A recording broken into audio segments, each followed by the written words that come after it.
Hi, this is Carlos Reyes, and you're listening to the Break It Down Show. And now, the Break It Down Show with John and Pete.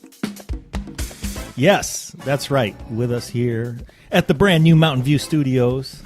That's what I call my kitchen table when we can see the mountain out the window. The great Carlos Reyes. Man, thank you for stopping by. Well, thanks for the invite, man. You're stopping by. You got some shows around here that we want to tell all our listeners about. So right out of the gate, let's tell our listeners how they can get to see your CarlosReyesMusic.com. Yes. And you put your show dates up there. Yeah, and just as a quickie, September 1st, going to be headlining at Yoshi's in Oakland. Yep. September 3rd, going to be at Silos in Napa, 2 shows. All right. And that's a nice little intimate place. That's great. It is. And then on the 27th, I'm going to be up at Fairfield, Downtown Theater, playing with my good buddy, Mr. Roy Rogers, Delta Blues Man. Roy Rogers. You have a gig with Roy Rogers coming up, too, this weekend, right? I mean, you're going straight to Tahoe from here in my house. We're opening up for Steve Miller, and then I'm playing with Steve Miller also, so it's going to be a great night. Wow. That's up at Harris Tahoe in Tahoe. Nice. Sweet. Outdoors. Oh, and it's an outdoor venue. Oh, yeah. Man, I think if I could see a concert outdoors versus indoors any day of the week, man, I prefer outdoors. That place is great, too. It's all the seats are great. The sound systems are great, and Steve always takes his own front of house gear. It's just high tech, and he does a great job. And so Roy and I and Steve are good buddies, and so we get to all play together. It's going to be fun. Have you played with Steve Miller many, many times over the years? Oh yeah, it's been going on about 15 years now. Wow. Off and on, a couple of shows here and there and everything, and we've done some recording. He's got a project he's working on that's doing all his hits acoustic. No kidding. And so, yeah, he's been working on it for a while, but we've done that, and so chipping away at it. He's got so much material to work on. I mean, he could easily put out another 20 albums of just different cuts and different ideas and concepts, and he's the older rock and roll version of Prince. He's just got tons of recordings in the vaults, and that's so good to hear. Oh, yeah. Because we want all of that stuff out and outliving all the great artists. If you leave a vault behind, then your music can leak out over the next 100 years after you pass. And Steve Miller, man, he's been one of my favorites since I discovered Steve Miller when I was 6 years old. And I've loved him ever since then. His music has a low bar for entry. Like, you can be young and get it. Yeah, and get it. Exactly. It sticks on you, though, you know? Oh, it's so good. The hook, man. Yeah. It's about the hook. Yeah. I don't think people, this is a silly statement, but I don't think people really give him the credit for the guitar player that he is. He's an unsung hero when it comes to guitar playing, because he is one of the great, what I call slow hand blues guys. Kind of like the Eric Claptons. And he'll milk a note. Oh yeah, yeah. And it's sometimes he plays stuff. I said, Steve, that was great. He said, what? What did I do? He forgot. He just passed right by it. And he's just he's got a lot of soul. He's got that white guy rock and roll soul, boy. Well, I also saw one day I happened upon the 75th birthday of Les Paul that had and everybody was there. Yeah. Eddie Van Halen and Jimmy Page was there, Eric Clapton, all the greats, Mark Knopfler. They're all there, and they all came up and took a turn and stayed for a couple songs. And then Steve Miller came up, and I was like, I didn't realize Steve Miller was going to get in here with these guys. And, man, he hung in there. And then he stayed. And you know the relationship between? Well, I did find out later because I sat there watching. I was like, man, I didn't realize Steve Miller was this kind of a monster. Holy moly, he's in there. He's not only hanging with him, he's cutting heads. Mm-hmm. And then I found out Les Paul was his godfather. Right. He put him on his knee, put his first guitar in his hand. Uh-huh. The whole thing. Actually, Steve's father is probably one of the guys, if not the guy, that turned Les Paul into the whole recording thing. Really? Yeah, because Steve's dad had one of the very first portable Niagara recorders. Wow. Which was a big deal and a lot of money in those days. Yeah. And Steve's dad put all his pennies into doing that, and went to the local place where musicians would come and play and hang and says, "Hey, do you mind if I record you?"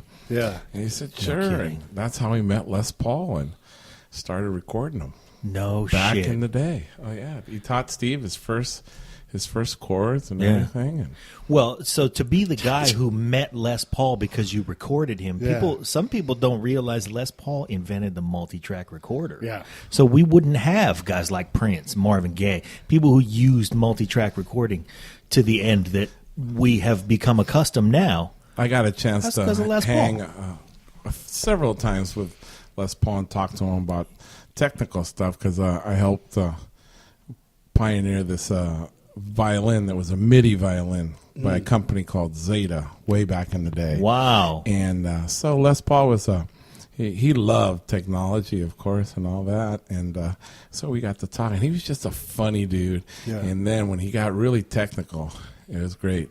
As a matter of fact, this quick little story, we were down at the NAMM show, and he came up and he said, "Carlos, how you doing? How's that thing working?"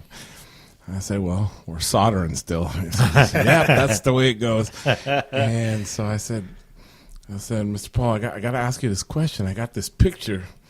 Would you mind signing it?" And he said, "Sure." He signed it. And I said, "Now, I see these Ampex machines. He had about 8 of them, and they're all 2-track, big, gigantic machines." Yeah. And so, he was in his studio working on stuff. And I said, "But what are those big mason jars on top? Man, there's wires and stuff." Well, back in those days, we didn't have strong enough tubes, so I made my own tubes out of those Out of mason jars. These big things. And he said something about how he made it so he pulled the oxygen out and all this and these tubes. And I'm going, wow. Yeah. And the whole thing about multi-track, the way he said it was, it was kind of an accident. Was it? Yeah, because he was trying to do delay and all that stuff, and he set it up in a certain way, and he overdubbed, and it was just unreal. It's just the way he explained it was, what? Yeah. Stumbled back. upon multi-track Just recording like on accident. Just the Edison, the Yeah. same concept, A Yeah. lot of his inventions were Happy accidents looking accidents. for something else. Right. If you look at the old Echoplex, they were recording heads with a big piece of tape and that kind of stuff. So, Wow.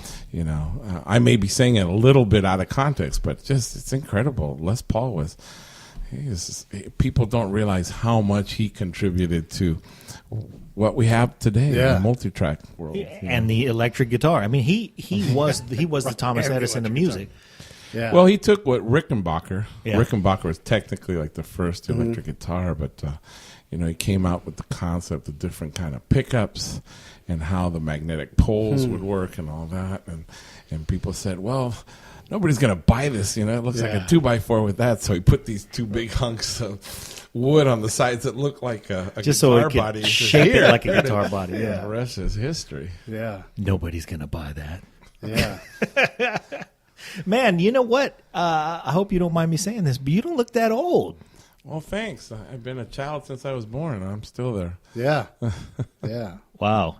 But if we go back through your musical history, let's start at the beginning.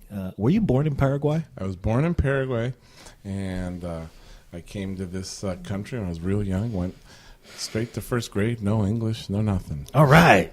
And TV was my teacher, Sure. TV helped you out. And my father was a big time musician. Both my father and mother were musicians, but my father was.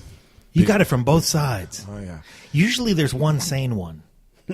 You got it from both sides. Yeah, my mom kind of kept it on the back end after my father came into the play, but Okay. she was an opera singer and the whole bit. My father, he toured all over the world before I was even born, and he met this musician in Brazil. He had a big time group.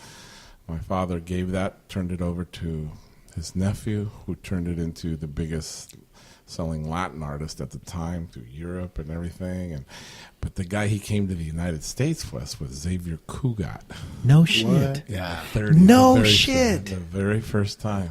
Wow. And so in those days, they gave him a green card, and that was your work visa, you know. Yeah. And he kept it up all the years that he traveled. After that, he'd go to U.S. embassies wherever he was, and would sign himself Just keep it up. up.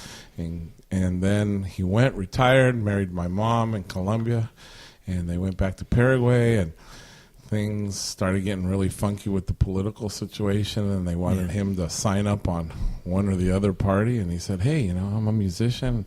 He had a radio show that was real successful, in a big nightclub, and all of a sudden things started going. He started getting downhill. some pressure. Yeah, and the guys with the sunglasses started showing up, and his uncle said, "Son, I can feel it. You If better you get want a going." future for your kids, you need to go." And that was like a Tuesday and Thursday. He said, "I got a contract in Argentina," which he would go back and forth, and he never came back. Came to the United States and started all over again. Wow.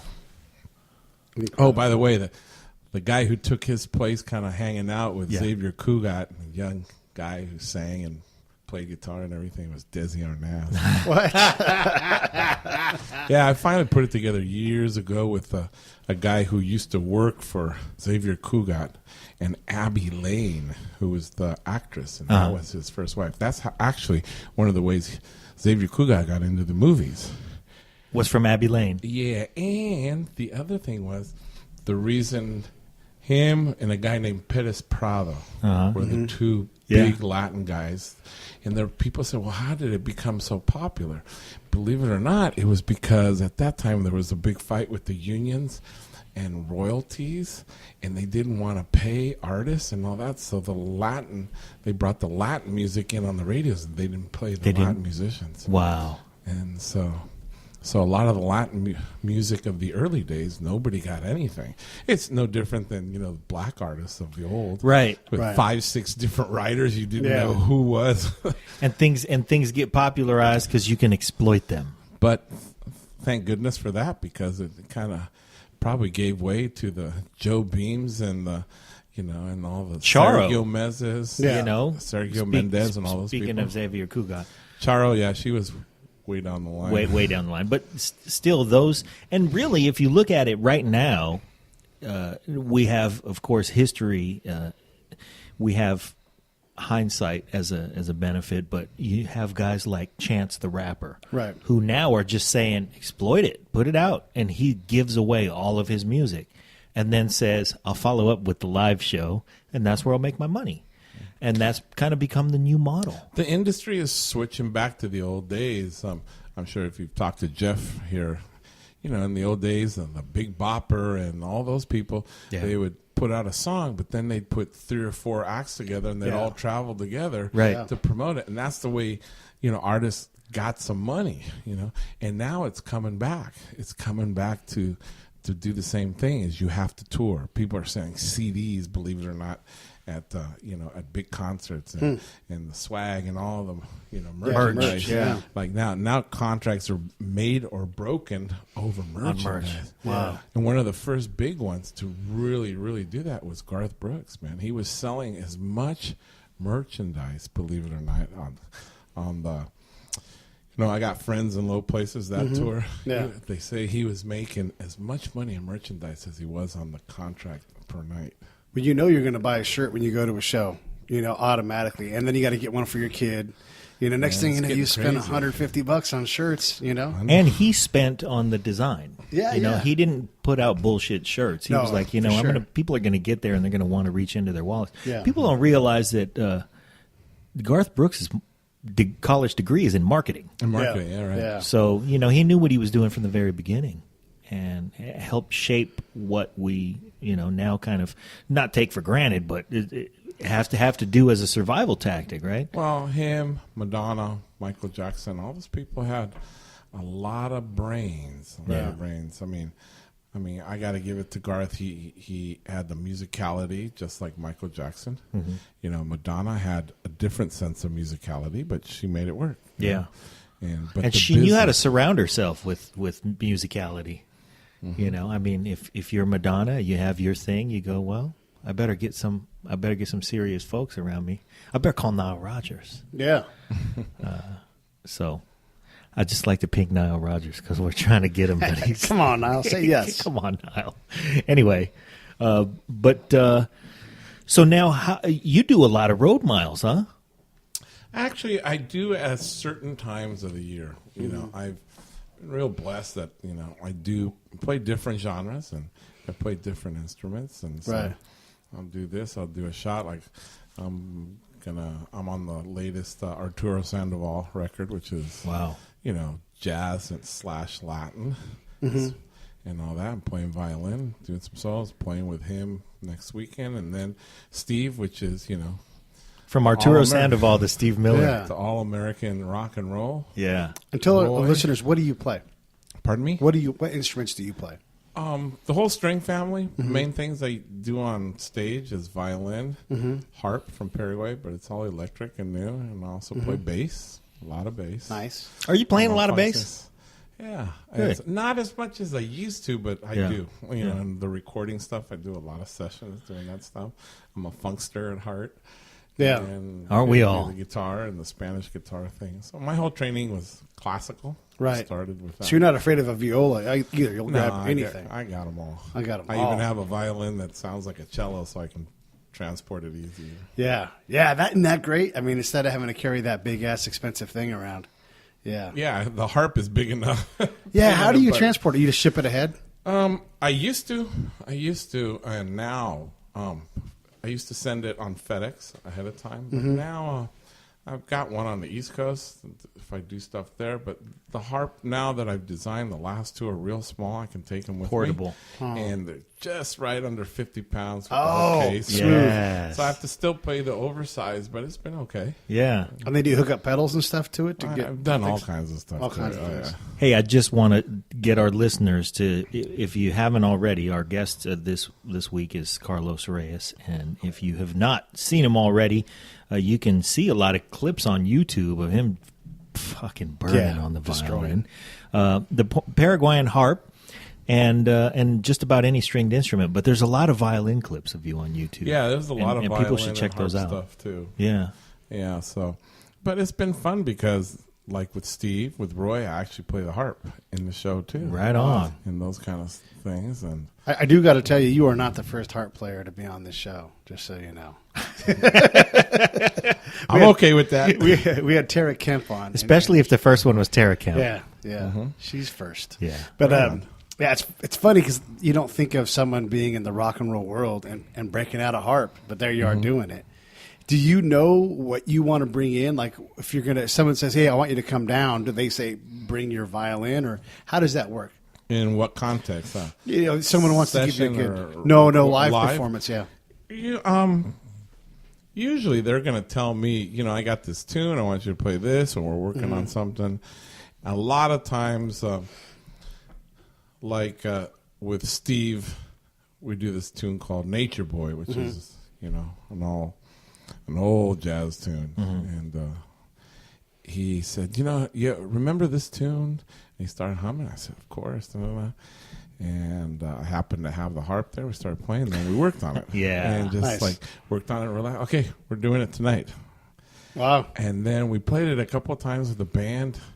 And then at the very end, he said, you know, I just want to do it like we did when we were hanging out. And that's on YouTube a lot.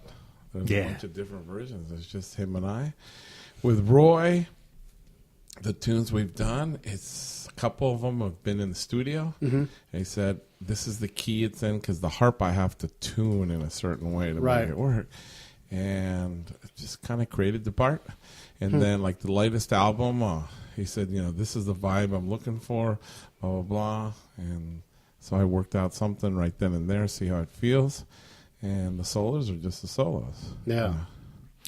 So But it's a different kind of harp. It's all electric. There's a pickup on each string, and it's funky. It's, man, how do you get something that with a pickup on each string? Yeah. it's all Something that custom, complicated. All my concept and everything, and I have a Under man. 50 pounds. You take Yeah. that thing on the road. Yeah, all those pickups I think would weigh like 100 pounds by Yeah. itself. no, they're real small, and I've been working with a guy since I was probably 20 years old.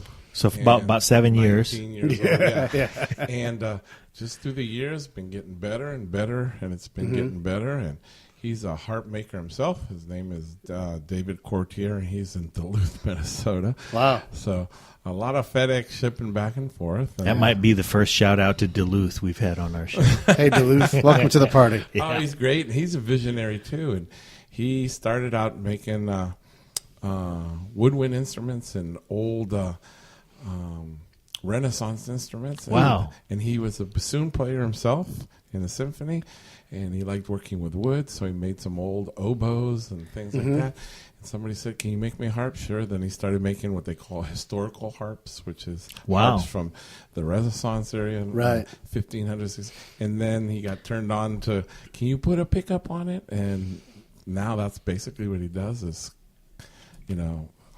pickups for harps. And him and I worked on this concept for a long time, and here we are. And he's the vintage and experimental luthier of our generation. Yeah, and he looks like, kind of like a Father Time kind of guy. Yeah. too, Yeah, he has to. So, Yeah. and he's, Right. He doesn't it's wear a suit to work, that's for sure. No.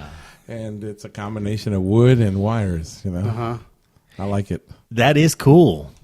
And he's got, the thing with bassoon players is that they have a special sensibility around the wood on an instrument because they're playing a double-reeded instrument, You got to love and caress the wood if you're a bassoonist or an oboist. Yeah, but I'll tell you, the wacky world of the bassoonist and the oboist, any of those is the reeds. Yeah. Man. Yeah. They're always whittling reeds, and They're in the getting them reeds. wet. Uh-huh. And you could always tell. I remember in the symphony, they're working on something, and they have this little piece of metal that they put on their lap in between playing, and all of a sudden, because it's a piece of cane, you fold it over and you shape it, and then you cut the edge to open it, and that is like The a moment. diamond cutting Yes. a diamond, and that's the Right. magic. And you could hear this, and all of a sudden it would be, Tink. and then you would go. You could either hear nothing, or you go, Shit. and you could just tell that all that work was for nothing. Yes. And I remember that. I just remember that since I played in the Oakland Symphony at the age of 14. So I've been around the whole symphony thing, and I just remember that. My father used to tell me, he says, "Beware of oboe players and bassoon players. They're crazy, man. They're something crazy. different about them." For them to be, because you have to be an instrumentalist and a craftsman at the same time, Exactly. And that whole situation with creating your reed and, like you said, folding it over and moistening it with your saliva, folding it over and then making that cut and hitting it just right. It's almost like the guy who could roll a cigarette with one hand while he's riding a horse. It's like some guys can do that, man, and some guys just aren't built for that. Yeah. Oh, yeah, and that's an art. I've seen cowboys do that, man. Yeah.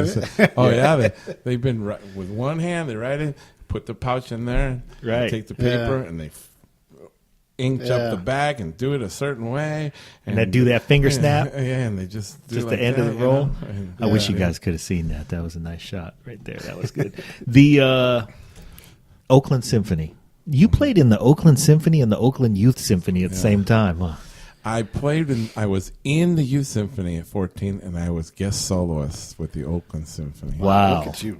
That's like the September call up in Major League Baseball. Where you're 19 years old, you got 1 foot in Double-A, and then they go, "Hey kid, you know what? We need a guy who can pound one the opposite field off a left-hander." And they bring you up and you come in and do your thing, and Yeah. everybody knows you're setting the table because you're going to be something serious. Yeah. So He was the classical world. My father was a classical guitarist, and aside from the folk music, and so that's how we got started. My brother's a classical guitarist and a conductor, and so our whole family, that's what it was about.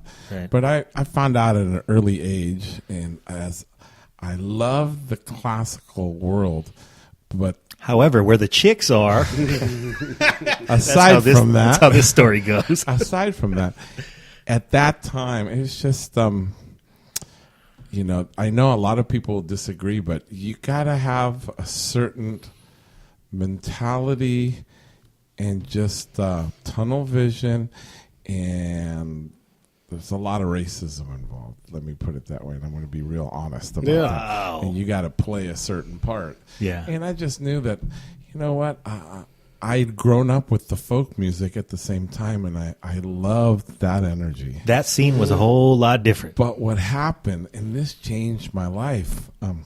True story. We used to rehearse at Oakland Tech in Oakland, and then for show days we'd have long rehearsal before the concert at the Paramount, Oakland Paramount. That's where we performed in Oakland.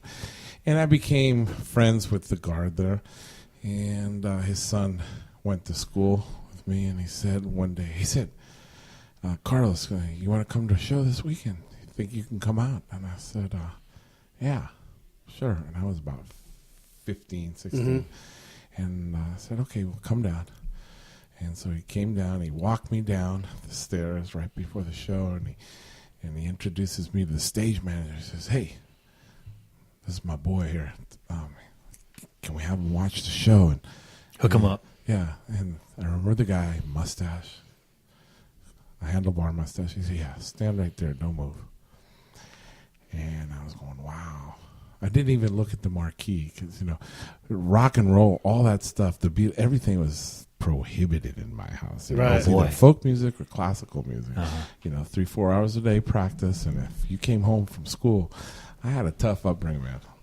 Old school whoopings and Anyway, that's another story. And so I sat down there, and this band came out, and it was Tower of Power. Oh boy, here we go. And I'd been in school playing bass, playing in the jazz band, but I heard these guys, And here comes Rocco. and the funk, and the arrangements. Yeah. I was like, and I was blown away. But then the main act was this guy who they said he's classically trained. He's playing jazz and all that stuff. And he comes out and he plays, first opens up with piano and then goes into this groove thing. And my head was just like tilt. If it was a pinball, the bells would have just been kept on ringing, And then I saw the bass player go to town. And then the guitar player was playing like these classical violin licks. And it was Chick Corea and Return to Forever. Come with Stanley Clarke. And those two bands just changed my life. I bet. Yeah, that opened your Changed whole my world. life. Oh, yeah. Yeah. Everything. And I'm going, I was hearing, and he had, the Spanish Heart album right before that. And and I started getting into that. Got into Jean-Luc Ponty, became friends with Ponty, Stephen Grappelli, and just kept on going. And so between that, did tons of country gigs. So my whole thing just blew up. That last year of high school. Let me just take an interlude, because if you love Carlos Reyes, and of course you love Carlos Reyes. Come on.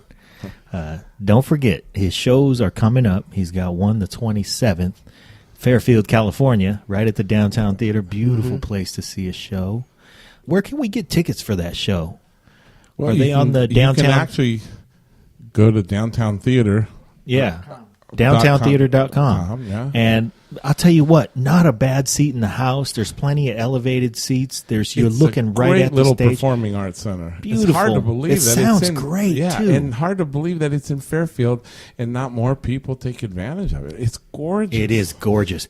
Parking is great. Everything about that place terrific. Then then you've got Yoshi's on the 1st. Yeah, that's the first. So early night, 8 to 9:30, 9:45. I've got Tony Lindsay from Santana, lead singer. Come on. Janice Maxie Reed, who has worked with Narda, worked with Sting, Stevie. Just we've been friends. All of us, Tony, we've all been friends since like junior high. Wow. And also a guitar player that was with Tower of Power, Jeff Tamalier. Okay. And the percussionist from George Benson, another friend from way back when we were kids. And my buddies Randy and Leo, who we've been playing together since basically out of high school. So it's an all-family reunion doing the Carlos show.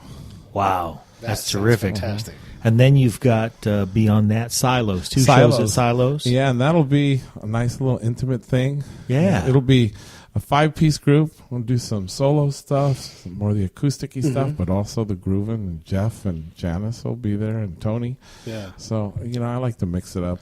And that place seats maybe $150. Something like that, yeah. Yeah, it's like 125, 130. 125. So this is the thing. If you're in the Bay Area, everybody, you got an opportunity just in the next couple of weeks to see Carlos in a variety of locations, in a variety of setups, and in a family style In a show. very intimate setting. you Yeah. know. From all the In a downtown variety of theater. genres, too. Yeah. Yeah, the Come down- out. Shit. Yeah. If you like the show, And you know you do. send us some pictures of your movies. Don't do that. Support the show. There are 3 ways you can support us. Number 1, go to iTunes or Stitcher or wherever you listen to podcasts. And leave a 5-star rating and review. It helps with the show metrics and helps us get better placement. Number 2, Visit our website. www.breakitdownshow.com. We've got an Amazon and an eBay link. Same Amazon, same eBay, you know and love, but they give us a little kickback when you get to their site from ours. And number 3, leave comments about the shows that you like. We want to know what you think, how you feel. Tell us how to make the show better. We greatly appreciate it. Now back to the show.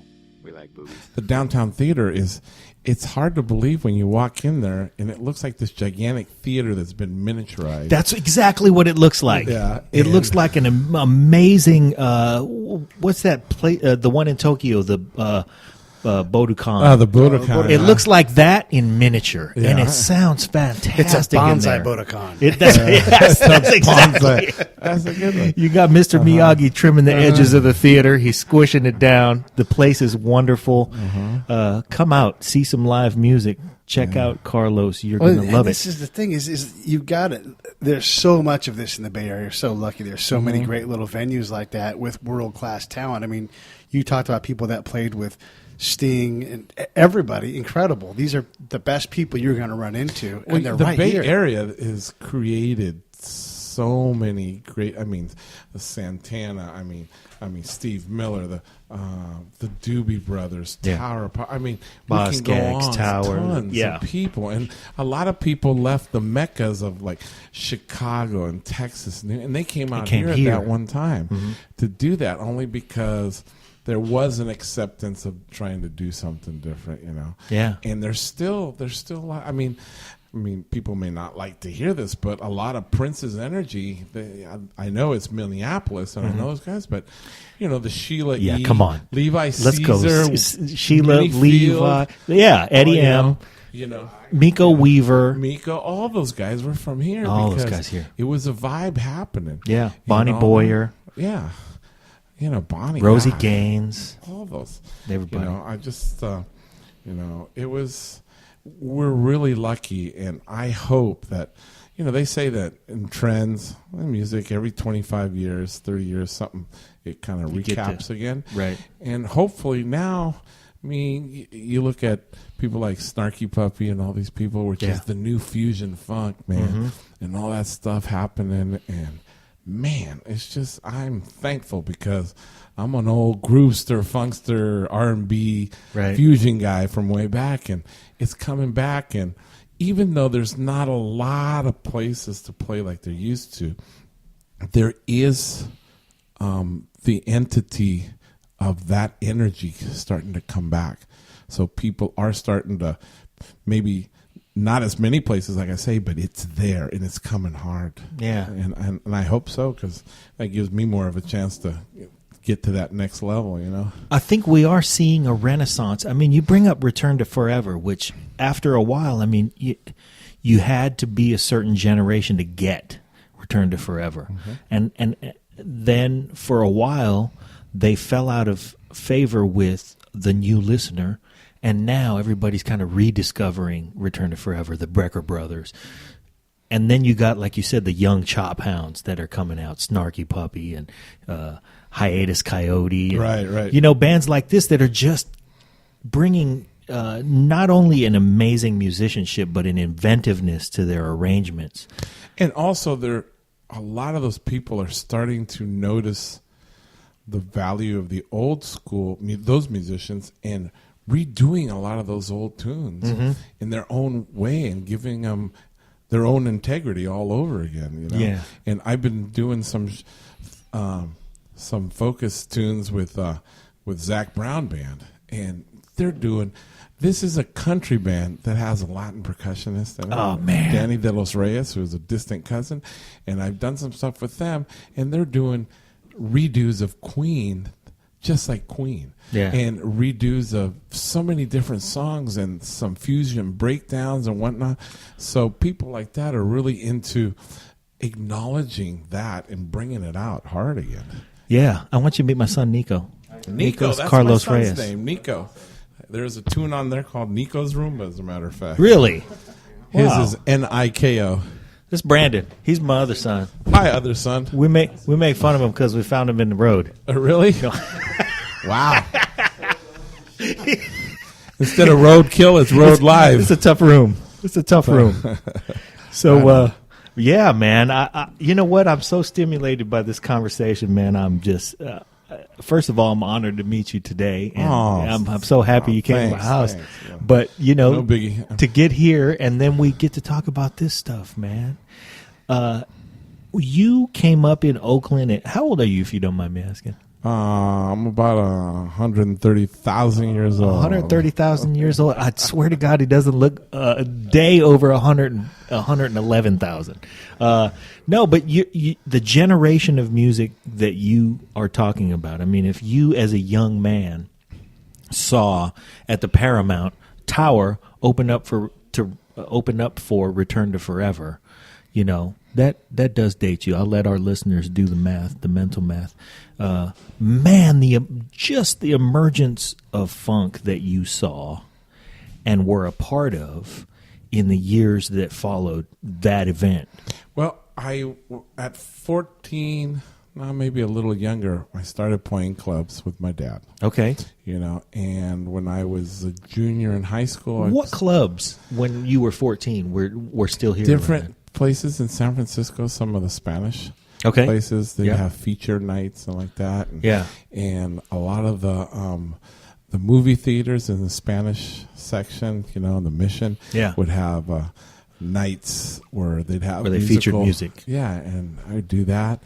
And certain nightclubs that would just have music. And, I mean, the stuff I would never let my kid do. Yeah.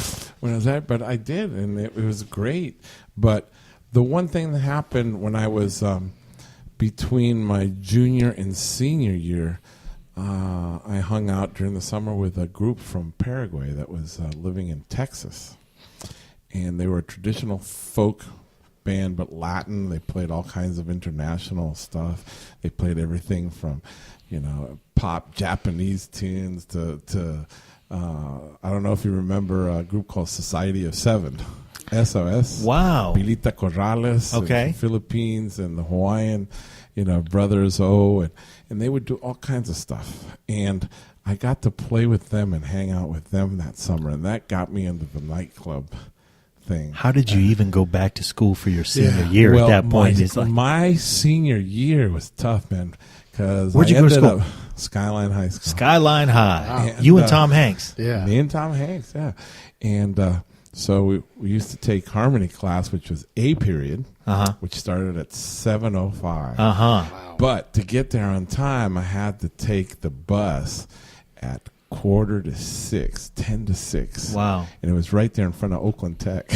I lived on 42nd and Yeah. Broadway. You had to catch the bus in front of Oakland Tech to go to Skyline. Yeah.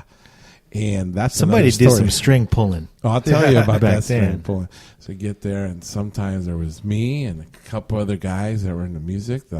Another friend of mine, I still play music. He's a professor of music at Laney. His name is Glenn Pearson, jazz pianist. Fab. Nico Hey, goes to Laney. Yeah. Shout out to Laney. Is it Laney or Merritt? Oh, one of those two. But so we still play together with a sax player named John Handy, who's an old icon of Yeah. Miles Day. Anyway, we'd sit in the hallway waiting for the teacher to show up, and we'd be sleeping. And he goes, "You guys play last night?" I said, "Yeah." Okay, go to the practice rooms.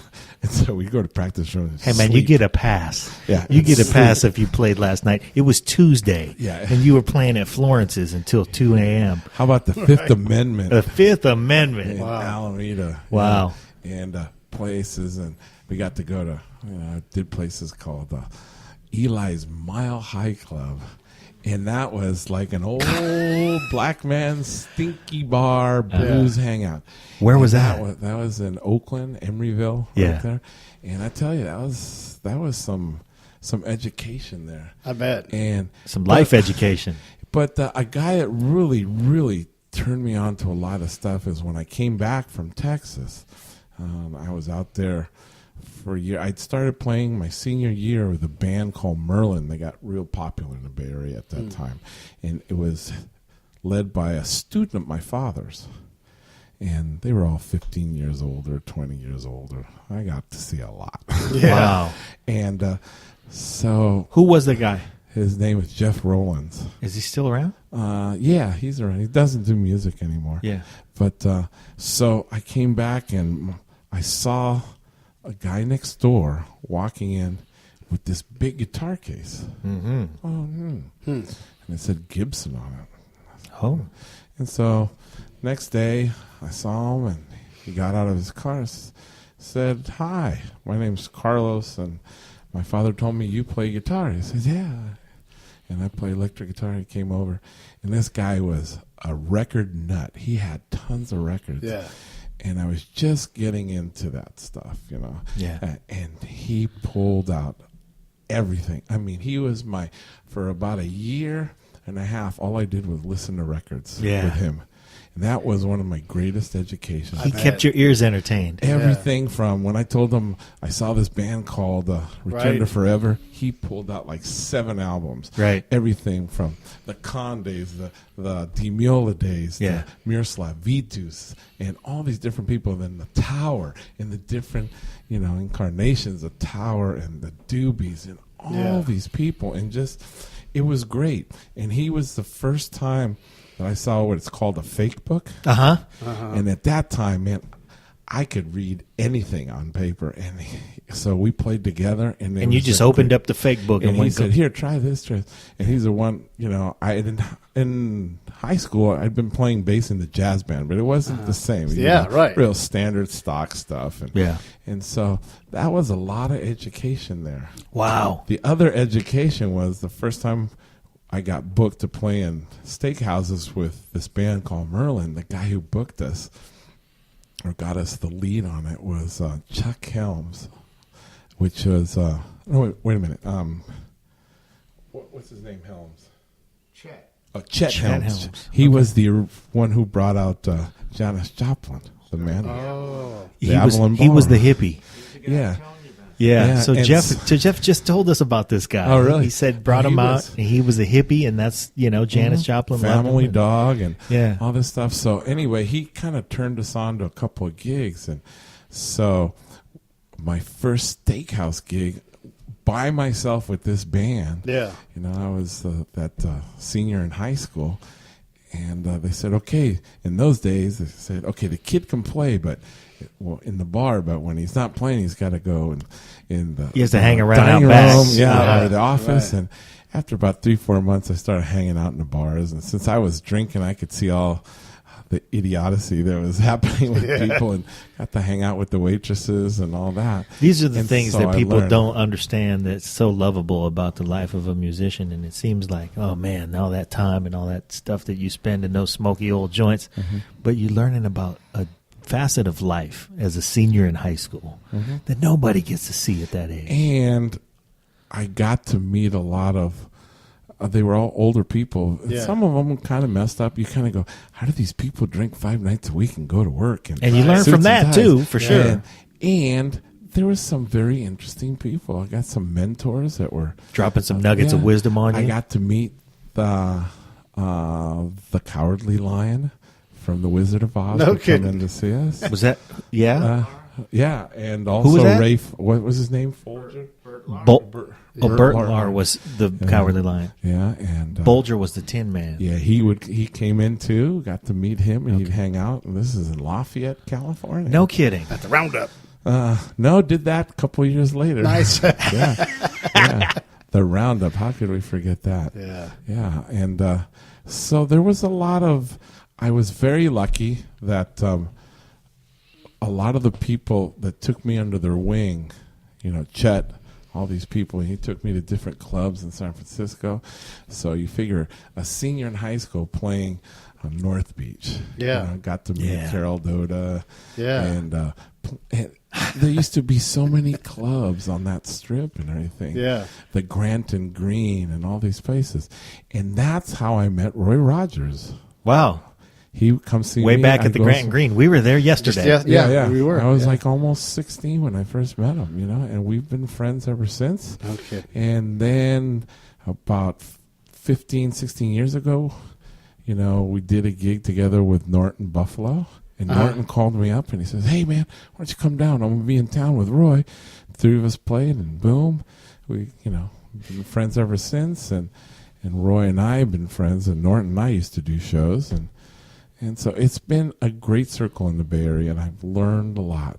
And As you were coming up, one of the questions I like to ask, you know, professional musicians is, did you ever have a regular job? Like, did you ever huck a newspaper for money or anything? I did stuff for fun. I worked in a coin shop. Uh-huh. You know, it was my friend's coin shop when he went on vacation to help out for fun. But you never had like a real job where you're Oh, like, no, gotta I've go to mastered work. being independently broke just doing music. He's a master. Yeah, and then the next question is when did you know, like, no shit, I really can make a living doing this? Well, Or said differently, when Yeah. did you know, holy shit, I have no choice? I have no choice but to do this. well, I think I knew early on. I mean, I remember my first show, I was 5 years old with my dad wow. in front of people where I know we got paid. Yeah. And my first, when I moved out of the house right at high school, I mean, basically. And just went right at it. And I was doing it, man. Yeah. My first rent was $125 a month, and I was going, "Oh my God, how am I gonna gonna make do that?" Yeah, and I have to eat. My first, my first solo paid private gig was $60, and I played by myself solo harp for 5 hours Oh, in my a goodness. store window opening of a sewing shop, fabric store sewing shop in Albany. How decadent. Yeah. I want to say real quick, listeners, CarlosReyesMusic.com. Go check it out. You see the dates there. Upcoming dates real fast. August 27th at the Fairfield Downtown Theater. Go to downtowntheater.com to get tickets for that. You got the September 1st. September Yoshi's. 1st at Yoshi's. One show. Also great. And then you got September 2nd. 3rd. Or excuse me, September 3rd at Silos in Napa. 2 shows there. 7 and 9:30. So, man, everybody in the Bay Area, you need to check out Carlos Reyes. And I'm also going to be, since we're plugging it in with Steve Miller at the Fillmore. Hasn't officially been announced, but there's going to be 2 nights at the Fillmore. It's called Steve Miller and Friends, and it's going to sell out like crazy. Yeah. Because it's going to be right after the AT&T Park, and I'm been asked to guest with him on that too. Okay. I want to say that everybody should go see all of these shows. I'm not saying this lightly, but it would make my year if I could see that show at the Fillmore. So I'm going to be there. Whatever I need to do, I'm going to stay in touch with you so that I can be at that show. Because That's fun because that's going to be Steve and Friends. So That sounds got like- a lot of Yeah. friends. it's going to be a That's the kind of show you terrific gotta show. go. And- And I love the Fillmore. Yeah. Yeah, and it's going to be fun because I'm hoping if everything works out. There's a lot of politics, of course, and the agencies and everything, but that we open up for the show. So that'd Okay. be great. So let's get back to this because I don't think everybody realizes this is the kind of thing that, when you see a guy who's making his living playing music, you don't realize that these kinds of gigs where you're sitting in a sewing shop window for 5 hours and it's you and that harp, that's the kind of gig that makes the staying power that you have. I've done a lot of those things for years. Mm-hmm. I did Sunday brunches at Right. the Sheraton.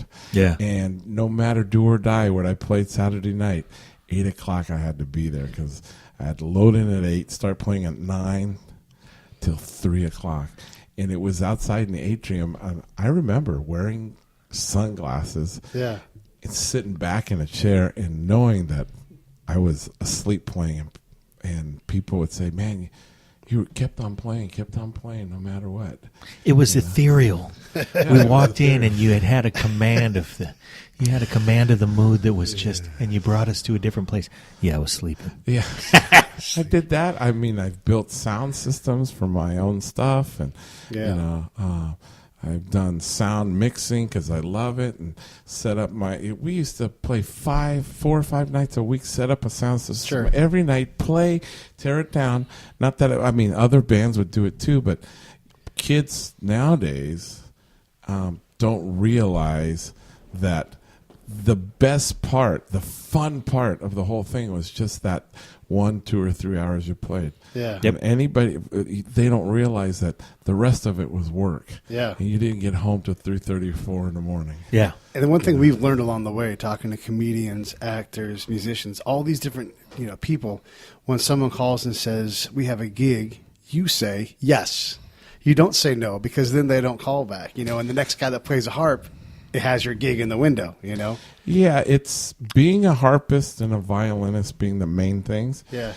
It's been hard because it hasn't always been this kind of, and I thank God, Yeah. but it hasn't been this kind of notoriety or fun, Right. or the hang out with the Steves or the Zach Browns. Right. And a lot of times is a violin player, you're a big guy, you're Spanish looking, I don't Yeah. know. Oh, Yeah. you play harp? Oh, that's pretty. That's useful. Yeah. Wow. Yeah. And I play cello.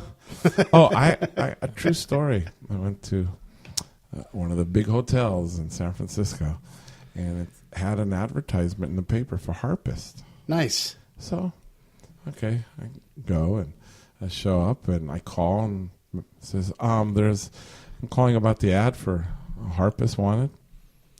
Sure. When can you come in? Oh, when can she come in? Yes. That- Right. Also, when can She she come in? Yeah. And give me the date. I show up and I go to the concierge and says, "I'm here to see the food and beverage." As the person always seems Right. to be the one in charge of entertainment. Right. 'Cause they know everything They about hire it. the harpist, Yeah. the food and beverage I says, guy. Yeah, I'm here. I'm supposed to see Mr. Richardson or whoever it was. Right. I'm the harpist. The guy who Oh. just signed the purchase order for bacon. Yeah. He's gotta be the guy and who- Chevis Riggle. Yeah. And the pastry salesman just left, and he's like, "You want a Yeah. pastry?" Yeah. And so he says, "Okay, I'll call." He says, "Oh yeah, you have to go upstairs and outside the elevator to the left, and they will see you and the harpist up there." You and the harpist. I'm going up, and I go up there, and there's a little receptionist there. She says, "Yes, I'm here to see something about the harp gig and blah blah blah." And oh yeah, sure. Just wait and let me call Mr. And this is pre cell phones, pre any of that Yeah. crap. Yeah. So it's just like buzz, buzz, buzz. Says, yeah. The harpist and her assistant is here. I love it. Because They still don't let it usually, when it's a girl harpist, they got somebody's Somebody's helping them gotta carry move that thing, harp. Yeah. A light one's 90 pounds. Right. And so he says, buzz back. She says, "Yes, send them in." Okay, great. And I remember it was like in a movie. Door opens. He's about 30 feet across, and at a table facing outside. And he says, "I said hello. I'm the harpist here. Yeah, go ahead, set her harp up over there, and you can play." So funny. And so I set up, and he goes, "Go ahead." He hasn't even turned around to look. Right. And start playing. He turns around, and I remember the look on his face, and he's looking at me like, What the? exactly like a Martian. And he goes, "Wait." He says, "You're a..." Yeah. Yeah, I says, "A guy." I said, "Yeah." Yeah. It said harpist, and one people played jazz, and he says, "Well, but we were kind of looking for, I know, the blonde wig or the blonde hair and Yeah. I said, "But Flowy, let me gauzy play." dress, Yeah. yeah. Let me play, and I played him some jazz tunes. I said, and says, "Okay, I'll let you know." And then I got the gig for there was 3 Sundays in a row like that, and it was cool. And I got to keep the dress and the wig. But it's come a long And way. if you want to Yeah. see pictures of Carlos in that dressing Okay, wig, go to that's enough. He did work in the carlosreyesmusic.com. Tenderloin a lot. Yeah. No, I played country for a lot of years too, and I tell you, Yeah. I ran into some situations where some good old boys were going, what kind of Mexican are you playing fiddle? Right, yeah. And I played fiddle for them, and Sure. we became friends. But there's some, Music conquers all. yeah, it's different. But I've had a Yeah. gun pull on me in parking lots, thinking I was somebody else, and Yeah. after a gig in a tuxedo and holding a harp in one hand, you don't feel real strong. It's not a combat harp? No, it's not a combat harp. Actually, this new one, the way it is, could be, but Yeah. not in the old days. Pick up on every string. Is there any difference between I know like you can bring the same instrument between a violin and a fiddle. Are you different tuning or what's the difference? Violin is an instrument. Mm-hmm. Fiddle is a style. nickname / style. Okay. Even classical violinists call their instruments fiddles. But the fiddle is a name. It's hard to say where it came from, but there's Swedish fiddle music. There's Irish fiddle music, and the word fiddle has been around as a nickname for a long time, but it's associated a lot with country. Sure. Yeah. Uh-huh. Okay. So no real difference. It's just kind of a feel and a style. I think Can you play fiddle music with like a the- regular violin? Yeah. Yeah. Some fiddle players of the old tradition, old schools, and old styles will have the bridge maybe a little flatter. Okay. And they like a different kind of tone, but that's a personal Personal preference. thing. Yeah, kind that's of just thing. player So your preference, Stradivarius right? can be a fiddle Uh-huh. if picked on the right way. Okay. Sure. A Stradivarius just gave you a sideways look. It's like Yeah. your Stradivarius can be a fiddle, and it went. Your standard Stradivarius, you can put that in the band. You got to have a fiddle player in the band, That's right. even if it's $1 million fiddle. It's not the gun that kills, it's Right. the person. It is. And it's not the never mind. Which one do you prefer playing of all the stringed instruments that you like? Oh, I don't know. That's a hard one. What I do say is That's that like Hef, Yeah. January through December. Which one do you like best? You know Yeah. what? I'll tell you which one I like Well, best. to Ask me me- in 5 minutes. Yeah. if somebody said You only get have- one. you only get one, and you're going to go into combat, I Right. take the violin. That's my sniper weapon. Okay. The harp, I can be a one-man orchestra kind of thing. And all that, it's a different animal. So the way I approach it, how I got to combine it with other people, But the violin, I can play with. I mean, I recorded on early MC Hammer records, and I've dubbed for rock and roll lead guitar players with the violin and distortion. So I can mold it. I can take it wherever I got to do. I can be the gypsy. I can be the whatever. So Right on. that's my weapon of choice. So everybody, listen, one last time, I'm going to say, go to carlosreyesmusic.com. You get everything there. All the dates coming up. You keep the site updated. You got the shows coming up on the 27th at the Fairfield Downtown Theater. You got the September 1st. September 1st at Yoshi's, At in Yoshi's. Oakland. That's right. September 3rd, 2 shows at Silos in Napa. And a show has yet to be announced coming up at the Fillmore with Steve Miller and friends. Keep your eyes open. So our listeners who are really, really diligent and staying up on your website and stuff are going to be rewarded with that show and many others that you have in the Bay Area in several different incarnations. We're going to keep up on you. One thing that I wanted to ask you before we go is, Two things. what did you Three do things. for 3 things? Okay. All right. Via Alegre. Via Alegre, oh my goodness. I did a couple of spots originally for Sesame Street. I was like 13, and because they were trying to get into the Spanish thing, and then Via Alegre became. But they had offshoot. Luis. They weren't already in the Spanish thing? We'll just move right along. Yeah. And so Via Alegre came along as the offshoot for combining that concept in Spanish like that. And there was a famous group from Puerto Rico that was they're all educated musicians, and they were here in Oakland doing the music for it. Wow. And so they hired me, and I played violin, I played mandolin, and I played harp for them. And I was I was in junior high, and they'd come pick me up at junior high. Wow. And take me in there.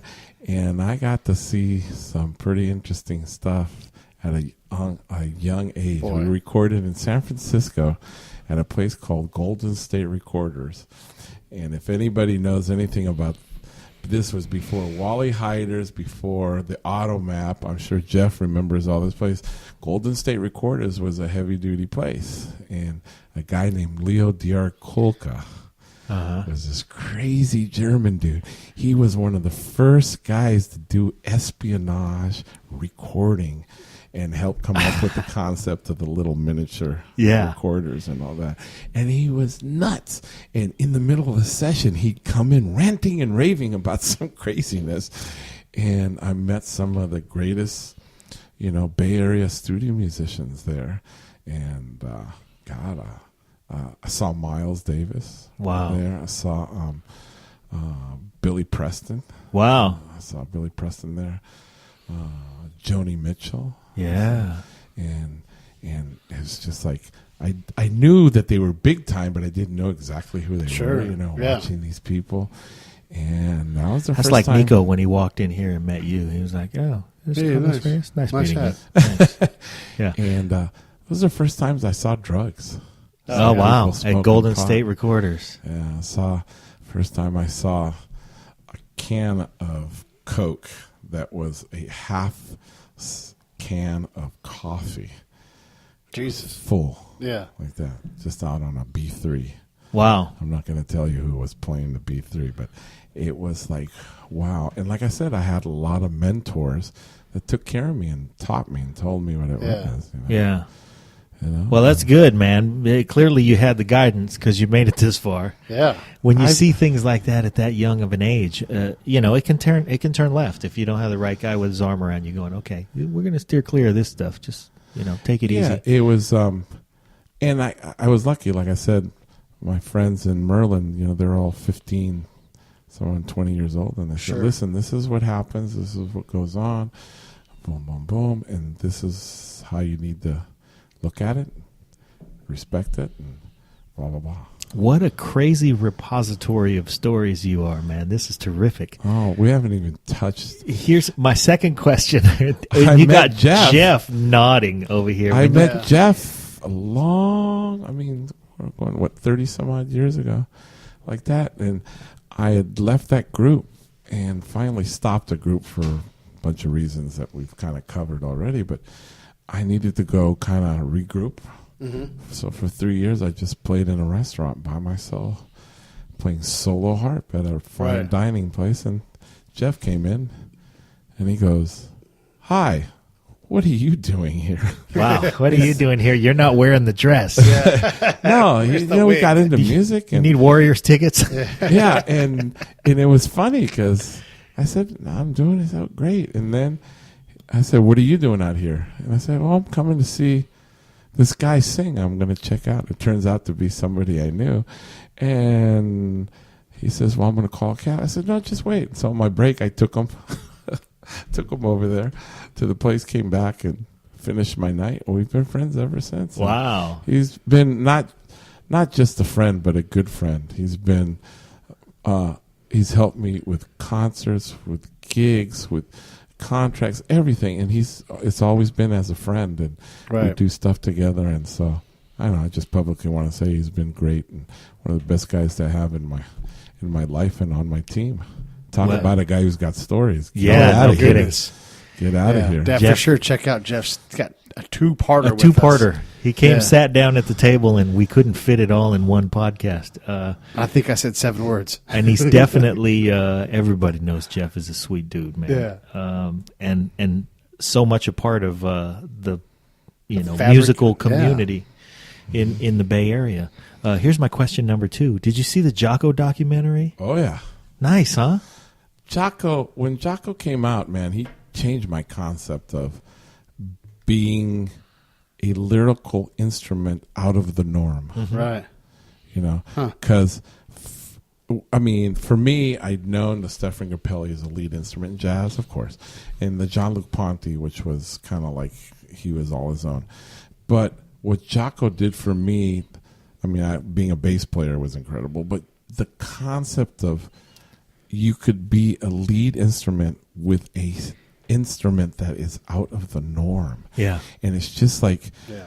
I mean, sad to say that, his demons took over Yeah. and all that. But the thing was that his spirit was so strong.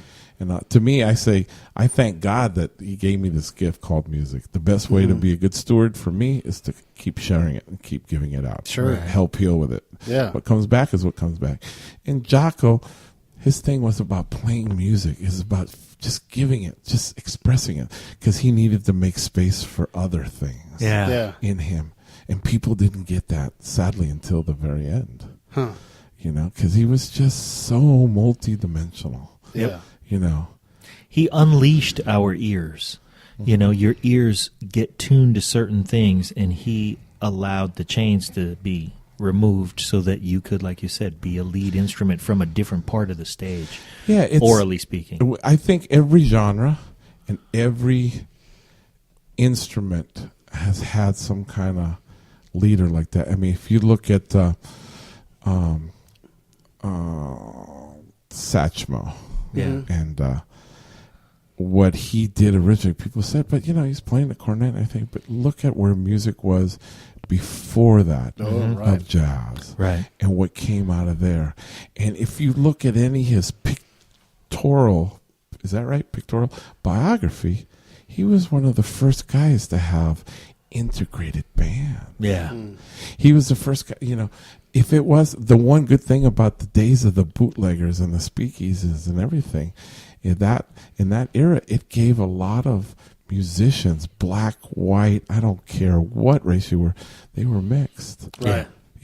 And the Glenn Miller concept, he got that from seeing a lot of the minstrel bands, Yeah. and all that stuff.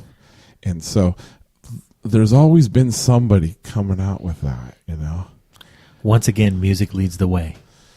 Well, there is a great book that I suggest to anybody who is into music, and even if people just love music, and it's by a friend of mine who's a great writer of music books, and he's a trained psychologist and doctor and all this, and it's called remember the old book called This Is Your Brain on Drugs? Mm-hmm. Well, his is called This Is Your Brain on Music. Wow. And it explains what happens in your mind, in your brain, When it's having stimulated by music. Yeah. and the difference between somebody like, say, myself, who's been doing it since 3.5, the Right. different part of the brains and all that stuff. And I've been fortunate enough now to be giving some talks with him. Me from the side of the musician on stage, what happens, and then we kind of throw it back and forth, and he explains it from the brain side. And he's got another book which is really, really exquisite. It's called The World in 6 Songs. I might have it a little backwards, but it explains how the cultures through time in our world, how important music is, and how our cultures develop with music.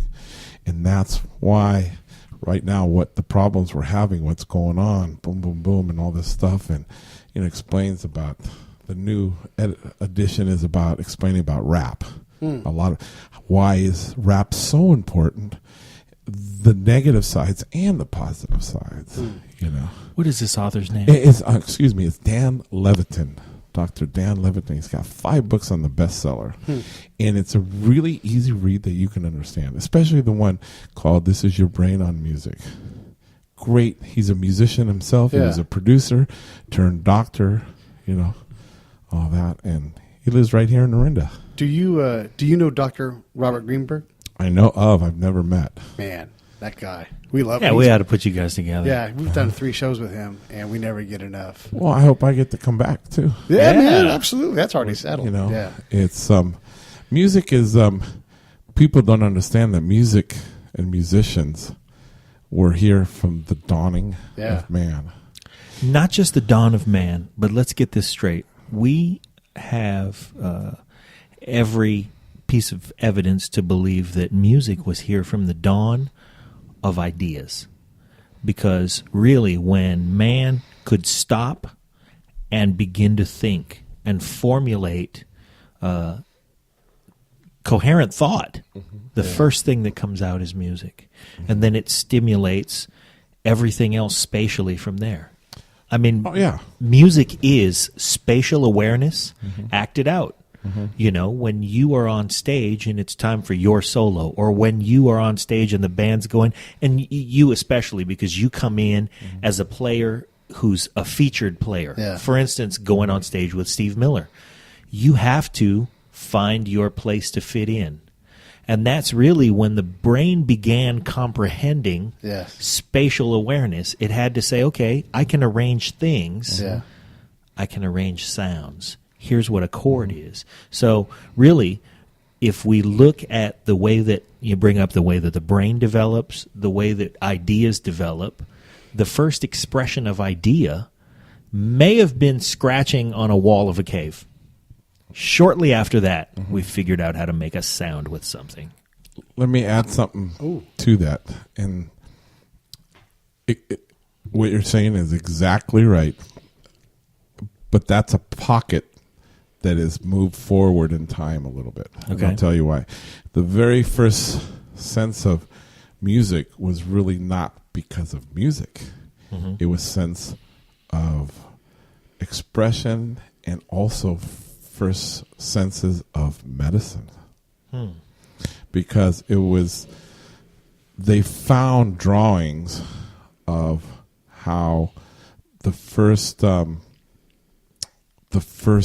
actual medical, not medical, I shouldn't even say medical, but things were used as far as extracting spirits. Where they use, sticks, logs, whatever, but it was also frequencies. So it Yeah. all started with frequencies. Sure. Wow. And that was the first things. Dance and music were the first things. They were also held as a hierarchy of persona in any village. Sure. Next to the witch doctor. As a Every matter of village fact, had its rock star. Yeah, every village had a medicine man. Yeah. A shaman, whatever, but they were all musicians. They also sat to the right of the king and queen. And musicians until, I don't remember the exact year, but music was considered part of the sciences. Sure. I can And grasp then the where church Yeah. got so scared because of course, musicians never made a lot of money. Right. These commoners, these plain folk that would go from town to town, being the storytellers, they were always the storytellers. Yeah. They said, "Oh my God, these people are actually smart. These people can, we can't do that. The common folk can't be smarter. They're going to take over." Yeah. So They we're roll gonna into town and take control of Yeah. everybody's emotions. Yeah, right. Yeah. And so it became part of the arts. So the respect and collegiate classifications, everything didn't hold the same when you're in the arts. They had to marginalize it. Yeah. Just like, from my understandings and readings, it's just the church had a lot to do. It's just like the Sure. Jesuits coming to South America in the 1500s brought music, educated the indigenous population, Yeah. and then the country said, "Nope, you can't educate Indians. They're going to be too smart. Get out of here." Get outta here. But the music stayed, and that's what became.